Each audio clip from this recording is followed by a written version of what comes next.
यो यस्तो यो गमलाको खोर्सानी पिरै हुँदैन अरे ए मुना पलाएछ त तातो आएछ त थाहा छ यो गमला रोपेको पिरै हुँदैन अरे भनेर हो र हो खै हो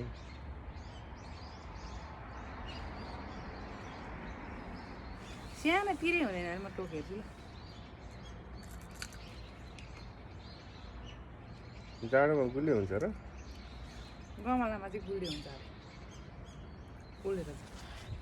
है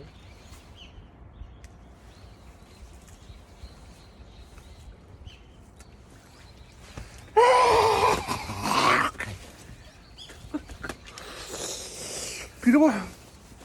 कहिले भन्यो पिरो मलाई चाहिँ यो जाडोमा चाहिँ गमलाको खुर्सानी गुलियो हुन्छ भनेर होइन पिरो खुवाएर उसको हालत चाहिँ यस्तो चाहिँ